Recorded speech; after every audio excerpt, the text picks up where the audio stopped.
we'll put this Viper 60-60 6-speed behind my LS. But more importantly than that, what's going to happen here is I'll show my measurements. Now, there's a lot of people show you measurements, procedures, so on and so forth. But one thing that people aren't really doing is explaining why you take these measurements. I'll explain why these measurements are important and what they do and what will happen if you don't do them. Come along. Okay, thank you. It's been a little while because I did not like that it was a T56 bell housing for Viper, not a 60-60. I sent it back to QuickTime and they put a new plate on. That was a bunch of money. All right, check this idea out.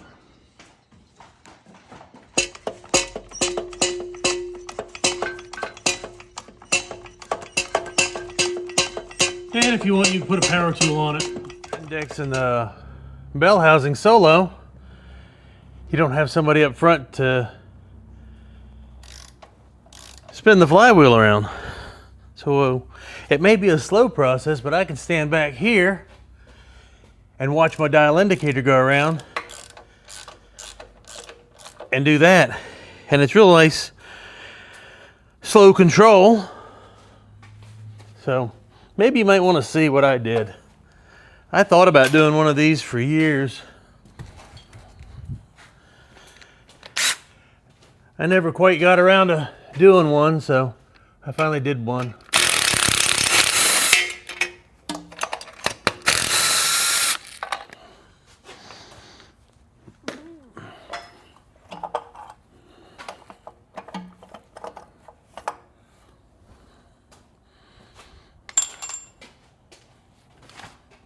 Let's bag this on up.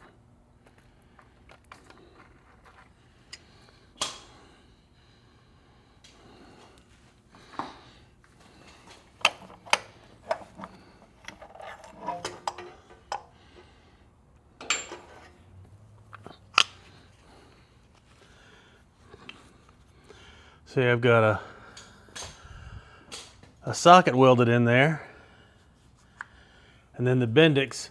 It's still got the one-way clutch, so you can only spin it one way. Got some booger welds in there holding it together. Well, I probably ought to take a little visual on my quartermaster clutch. That's a twin disc. And I'll never get to see it again. Considering the bell housing, you may wonder how that was done. Obviously a dial indicator in there, but for those of you who don't know, there's these dowels and they're offset, and you buy them in different offset. This one's 21 thousandths offset and an Allen head in there, so you can rotate it. I prefer these more expensive ones, and they've got an Allen in the middle of them, and they've got wrench flats, so when you get them in there and you need to adjust them, you run them around. And once you finally get satisfaction, you get to come in, and the wrench flats are on there still, so yeah, that's a good thing. You'd want to put your wrench on there when you're tightening the Allen, because the Allen locks these in place. If you don't put the wrench in there while you're tightening these Allens up, you could rotate them and throw your deal off. Probably won't, because the bell housing's bolted in place, but no need to risk it. It's going to require a spacer, so let's make one up.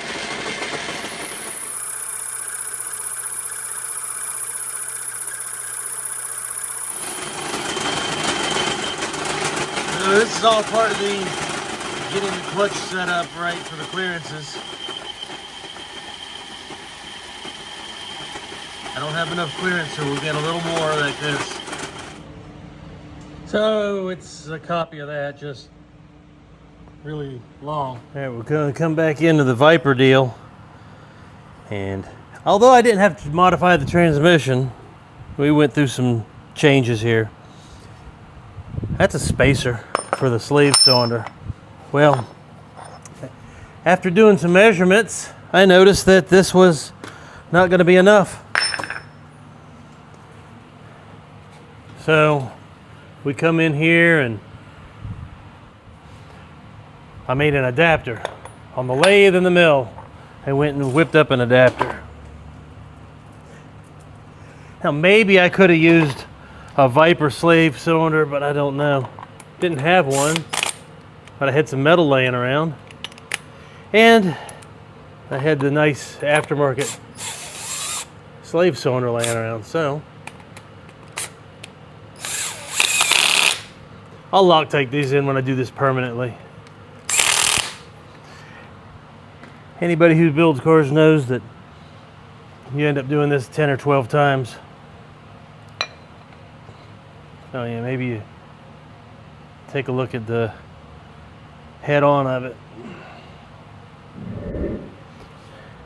Now I've got a couple of different bolt patterns in here for different options later on, in case I want them. But that's the one I chose for now. This is the aftermarket deal. I can't remember whose slave cylinder this is. Might be Hayes.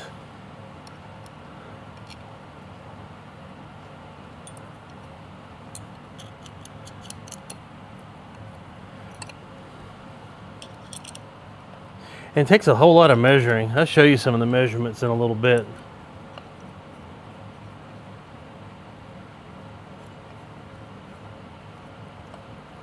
Well, that's a lot of lathe work.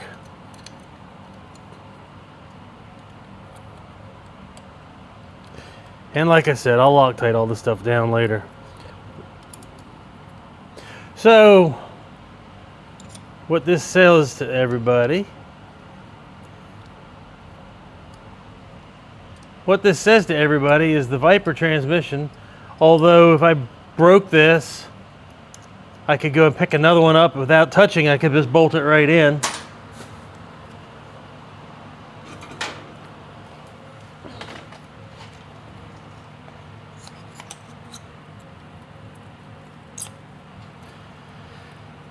And then I've got a bleeder. And then my feeder.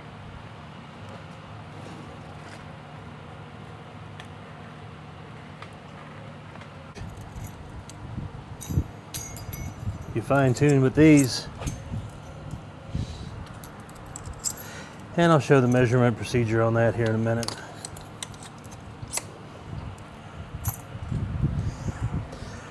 And that's going to get you established there. Now my favorite method on this is a couple of whatever the heck these carpenter tools are called. Laugh at me. I don't know what they're called. There's I don't remember what you call these. Laugh at me because you can. I put those two because there's a 90 and there's a 90. So we're guaranteeing our stand 90. And right here, that's going to be our gap. Real easy to measure, because what I'll do is I will measure between here and here. Come on, camera. I will measure here. It's a real easy place to get your calipers into. See, there's my dead measurement. And I'll lock it in. I know I'm 90 degrees and 90 degrees because I got that going on. And as you'll notice, I'm laying on this to keep it level, laying on this bearing to keep it this way so I can get this surface right. And my gap here, that's what I'm going to measure to see what I've got difference between the actual car and here. So if I hold this thing tight,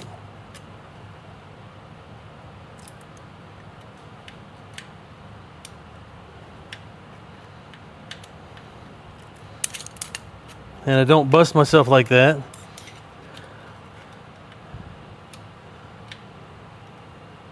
everything's tight. Go back and check your double check.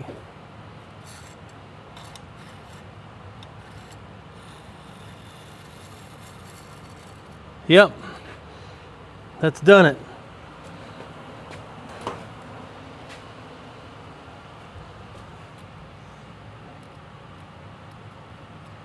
So we'll zero this out.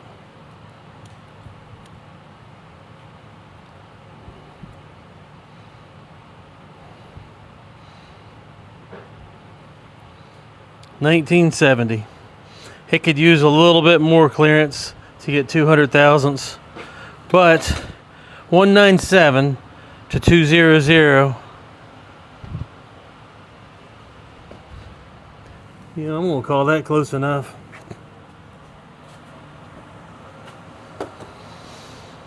Because the clutch has a little bit of wear on it. Since that clutch has a little bit of wear on it, it's because it's been used for a few thousand miles. I think my measure can be a little bit tighter. But we're totally splitting hairs. Here's an illustration as to why the clutch to actuator cylinder is so important. Flywheel, disc, pressure plate, and that's the actuator, hydraulic actuator. Break it down and be more simple. This green line, that's going to be your flywheel. The red line is going to be the disc, and the other green ensemble, that's going to be pressure plate kind of exposed. Now, if you'll see these dots, those dots, we're going to call those fulcrums. Whether you have a Borg and Beck, a long or a diaphragm style clutch, mostly today everybody's going to have diaphragm, they're all going to have a fulcrum. So what happens when you push in? When you push in here, the pressure plate is going to go here. So, and that's because of that fulcrum. Your disc is going to float. You're not going to have power to the flywheel. You're disengaged. When you let go, this comes out and that clamps. Great, right? So where does this clearance come in? Here's where the clearance comes in. When that disc wears, it is no longer the same thickness. So this is going to get more. So this is going to go in a little bit more, pushing this out. If I have no clearance left when this slave cylinder is disengaged, if I have no clearance left, I have nowhere for it to go. I'm slipping. So if you were to put your clutch in and didn't measure it, and let's say arbitrarily there was 10 thousandths clearance, not enough, obviously, because we discussed this. Is it going to work? Yeah, it'll work fine today. You go out and break your car in for 500 miles. Is it going to work good in 500 miles? Yeah, most likely it will. 1,000 miles, 1,500 miles. Yeah, you go a few weeks, a couple of months, and everything's been great. Well, 6 months down the road, it's got a little bit of wear, and you start wondering why it's slipping. Why is it slipping? Well, you've worn it down enough that it's broke in and you've worn off a little bit because you're just going to wear them down. That's what happens. They are not as thick as brake pads. You're out of room. Now, let's flip-flop this. What if you said, I'm just going to give it plenty of clearance? Well, I'm going to give it 400 thousandths clearance. Well, at that point, this clutch actuator cylinder only has so much travel. 400 thousandths, what might happen? We might overextend the travel. And then, hydraulic fluid's puking everywhere. Your clutch is coming back out. And of course, it's wet now. It's pretty much got to be cleaned up or trashed. So this is why it is important to get your clutch manufacturer's recommended clearance at your cylinder.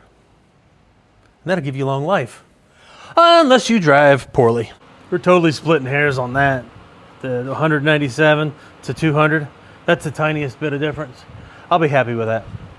Let's go ahead and put this back in. Oh, Viper 6060 to LS. Would I do it again? I probably wouldn't do it again. This is, it turned out to be a little more involved and a little more pricey than I expected. But what were the advantages to it? Hell, I got a heck of a deal on the transmission. I'll admit that. So don't go shopping one for this reason. Obviously, 6060 is better than a T56 because the updates. The Viper has the 30 spline output shaft, I believe it is. Yeah, 30. Yeah, I think it's a 30. I think that's what I ordered. In the 57, one of the big things is, maybe you can see it here, it's the location of that shifter. In this 57, I could use it farther forward. I don't need it that far forward, and I definitely don't need it so far back like on an F-body. Right there seems to be a good placement for a Tri-5 Chevy.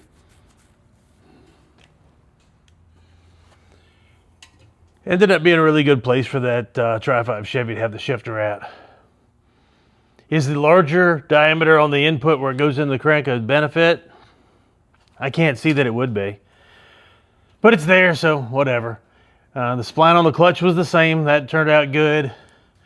Now, the cross member here, where they put that in, the mount is 15 degrees tilt. So you gotta, when you're doing your transmission cross member, you've got to account for that. I'll insert a little picture right here of what I did to the cross member.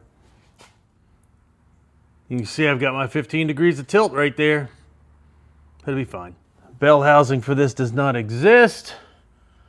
Not per se. They've got a they've got a T56 bell housing to LS at QuickTime.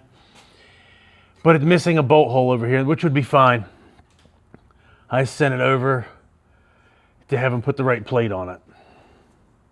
So I pick up all the bolt holes. Could I have done without that one bolt hole? Yeah, I certainly could have. It would have been fine. It would cost me a lot less. But doing a custom bell is expensive at QuickTime. You have to buy the bell, and God knows those things are like $1,000. Those are $1,000. And then to send it back to them to have it modified, that's doubling the price yet again. I shouldn't have done it. I should have left that one bolt hole loose. I thought I was going to get him to tilt the bell housing to get this 15 degrees out, but, well, as you could tell, it didn't get done.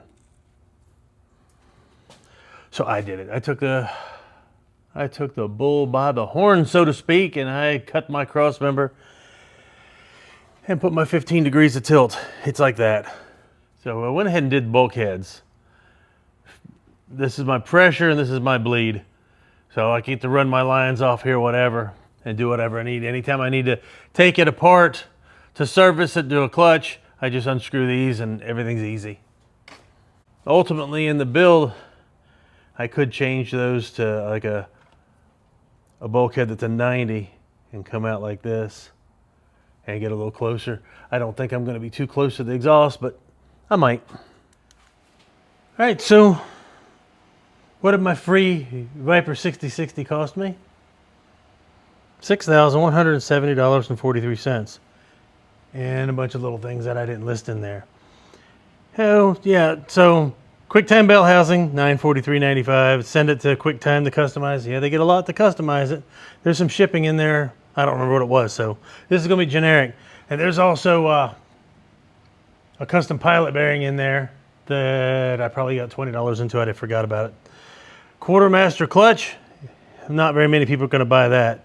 That's one expensive clutch. The Hayes actuator, $667.95. Can you get something cheaper? Yeah, you can. You could have used a Viper one. And my actuator spacer adapter, well, that cost me nothing. I had some scrap chunks of aluminum, so I spent some time cutting it up. And my 6060 Viper didn't cost me anything, but I got a pile of money in it. So instead of getting a Viper T56 that comes once every 5 lifetimes for free, you can go get you a Magnum T56 for $39.95, $39.99.95. And you can use a standard cast aluminum bell housing. If you want an SFI rated, you can. I had no choice. I had to, because it had to be customized. Will you still center the bell housing? Well, yeah, you could still use that QuickTime bell housing plate, which is something I didn't put in my pricing, but it's a tools, so that's not counting the price. Everybody's going to buy that bell housing centering if they want it from QuickTime. Works on stock T56 bell housings and any other. What else is there? You could use a standard GM style hydraulic actuator. It's standard part. It's a lot less money. You still want to check the clearance though. That same clearance that the clutch manufacturer and we spoke of, you still want to do that. All the measurements are still important no matter what. Even if you're putting any 4-speed behind here with a hydraulic actuator. Yeah, mechanical, you always got to adjust it anyway. That was kind of cool back in the day with a fork and linkage. But you still had to center the thing. Well, I'll tell you what. I have something here. It wasn't centered. So it cracked. Well, if it was a sprung hub, maybe it wouldn't have. But it made that clutch disc junk in 7,000 miles. Now, input shafts can get tore up in the bearing in the front, tear up the input bearing, or pilot bearing as I should say. You can tear all that stuff up if you don't center it. So centering is important. All these measurements you got to do, you just don't have to spend money stupid like I did. So what I'm going to do now is I'm going to button this up and we'll get on to the next project with it. But upcoming shortly is more 61 GMC stuff because the sandblaster had called me and told me he's ready to go. So I better get hopping on taking that truck body, the cab body, off of the frame, take the frame all the way apart so I can get it blasted. See you later.